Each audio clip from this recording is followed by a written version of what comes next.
The easy transition is back to back to back. But we also should preface this segment by saying we should have seen this part of it coming. In two of the Bandits' first four games this year, there was a five-goal scorer. His name, Ian MacKay. And from that point on, it just continued to the point where we welcome in the NLL Finals MVP. Ian, congratulations. How are you? Thank you very much. Appreciate it. Doing well. Getting back to reality here a little bit, so it's been good. Is reality good or different from the other two championships? Because I mean, the first one it felt like you guys for a week were like celebrating. Then the second one, it's like, and then third, it's okay. We've done it now. So is the reality different? Yeah, I think reality hit a little quicker on this one than the previous ones. Like you said, we the first one it was like we finally got over the hump, and that party went on for quite a while, and then um, this one we went pretty hard after the game and Sunday, and we got a little break here until our parade on Friday, and we'll do it all again. So it's been good. Yeah, I mean, can't wait to remind people and look forward to seeing them all at KeyBank Center at 5 p.m. on Friday to celebrate the back-to-back-to-back. Head down to Ticketmaster Alumni Plaza at 5 p.m.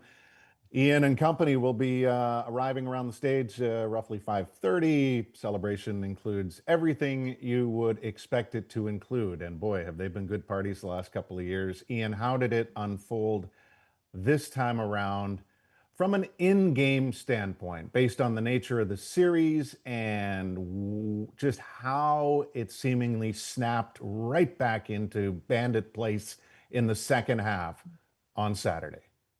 Yeah, I think you know what I think we were a little bit overdue for that. We obviously in the playoffs, every team's good, and I mean every team in the whole league is good, but especially when you get to the playoffs, and if you look at kind of how our playoff run went, one goal games, low scoring games, not kind of our typical expectation for our team, and game one and two is uh, essentially one goal games. Obviously, game one there's an empty netter Mhm. at the end there, and then losing by one in Saskatchewan. And if you look at like a guy like Josh, who's arguably the best player in the league, and he's going into the final series with only two goals.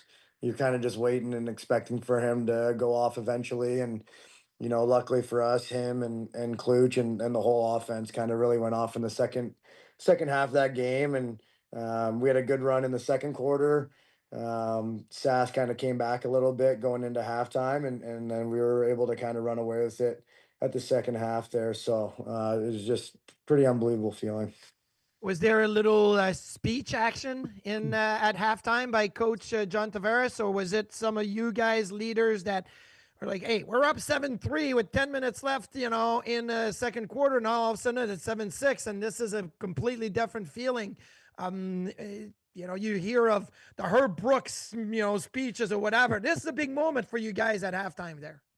Yeah, there was nothing too crazy. It kind of was, reminiscent of the first two games with being tied going into halftime. So it was just, I think there was a quiet confidence in our group, and Dane. Credit to Dane, he sent us our offense a big group text before the game, just kind of highlighting one or two things that each guy's really good at, and what we need out of them going into that game. And then he mentioned, we haven't really gone off, and I think it's going to be 15 plus goals to win us this thing. And we were able to get to that. So it's just kind of reminding ourselves of that, and just kind of hitting on the things that we've done really well all year. And, Saskatchewan is a team that pushes transition really well, and they kind of exposed us in game two.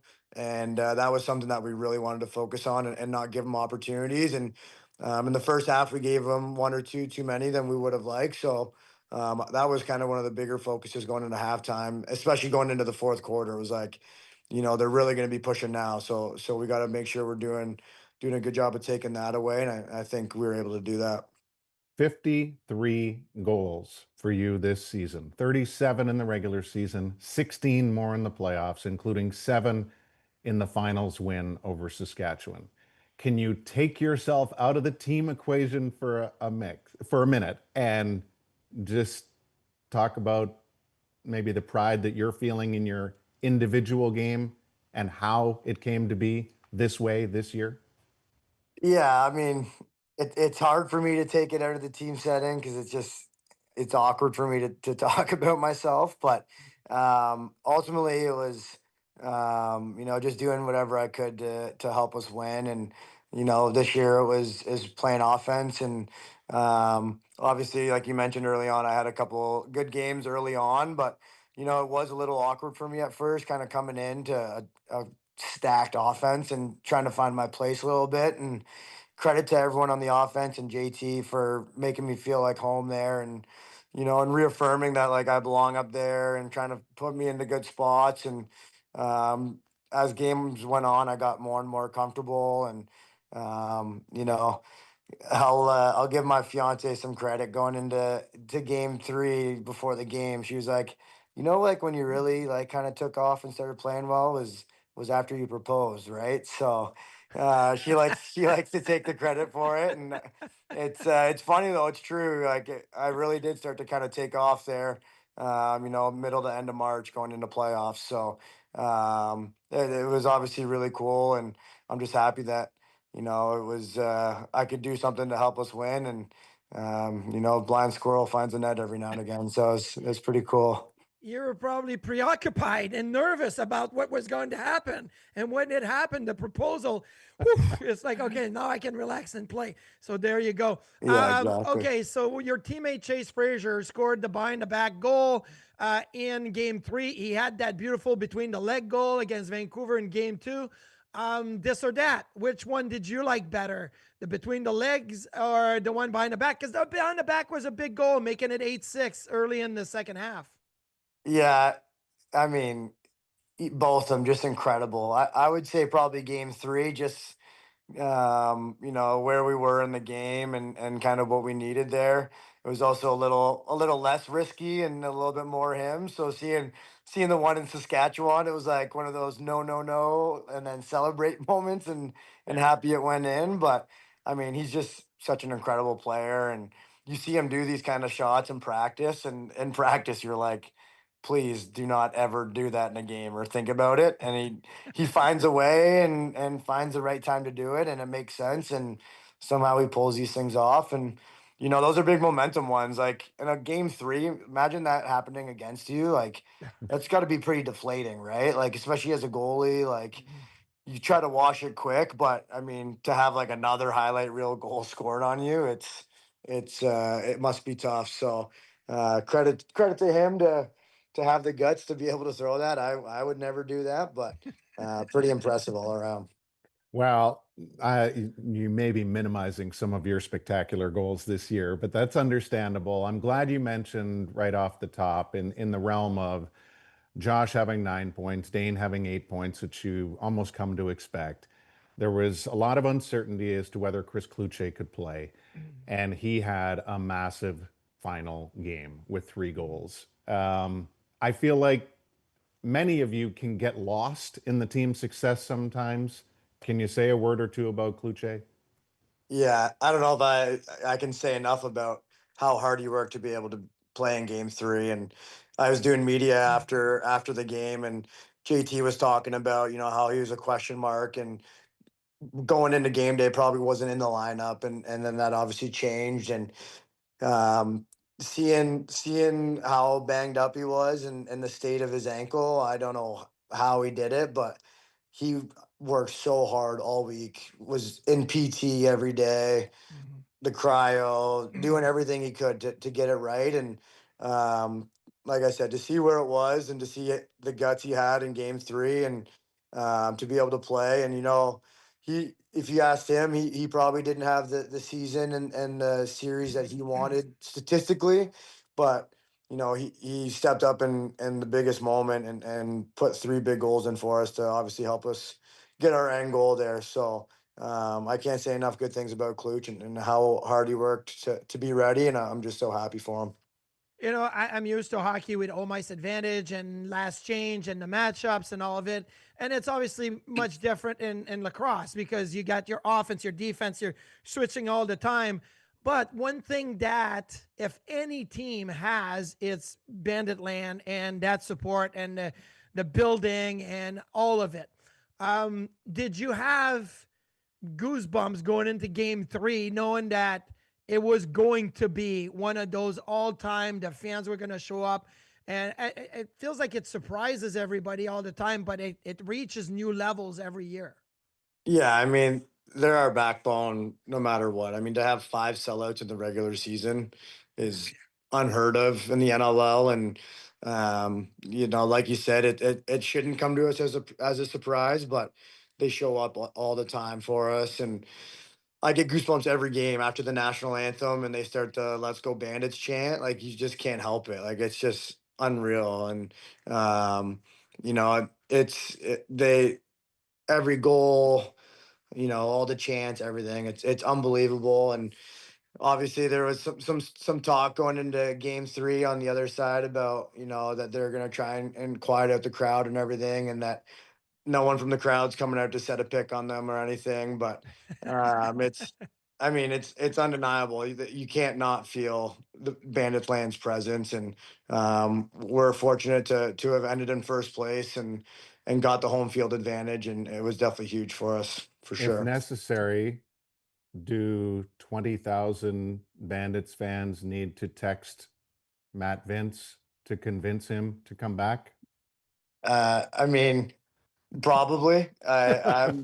I'm hoping, and I'm going to be texting him a lot this summer to be on him, and might be making trips up to St. Catharines to babysit the kids, and you know, give him some brownie points to be able to come back. But I mean, no matter what happens with Vino, it's to start my career at the same time that he came into Buffalo and to be on this run with him. And I joked, I call him, you know, my lacrosse dad, and we have a really good relationship there. And to like be close with his family and his kids, it's pretty cool, and it's easy to look up to him and try to follow his lead. And I mean, if he does end up retiring, the goalie of the year award should be the Matt Vince award for sure, with how he's played and the career he's had. So it's been pretty cool to be a small part of it. Do you score on him when you guys have the shoot arounds and all of it? Because there's guys like when Dominic Hasek was in Buffalo, they're like, it's easy to score. I score on him in practice all the time. Like they would like that was a feather in their cap, right? To say I can score on Hasek in warm-ups or in practice, but in games it's obviously different. When you guys do shoot arounds and whatever, do you find it that you have a spot or is it still pretty tough? I'm too scared to like actually shoot on him. There's no way I would never like early on in my career, it was he would in practice or whatever, he would make a save and he would just stare me down and he'd always just say yes. Like a very like affirmative yes, like to let me know that he saved it. And now I just throw lob shots at him, just to, like, not even give it a chance. So um if I do, if in practice, like in like when we're doing 5-on-5s and that kind of thing, I'll go a little bit harder, but it's rare you get one. So we joke that we should grab the ball in practice and put that one on the mantle, because it doesn't happen often. It's All like the right, saying from Miracle there when they Yeah. score on Chechak. exactly. The last one from me. Who has partied the hardest so far? Oh man, I don't know. It's pretty even between. I mean, all the guys in Buffalo living here. We're fortunate that we got a good crew here, and we've been able to party together.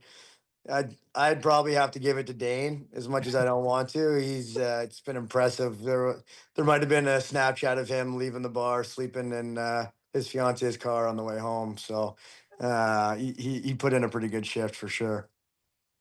I love it. I listen. There's going to be a good shift on Friday too. I would anticipate that it's Yeah.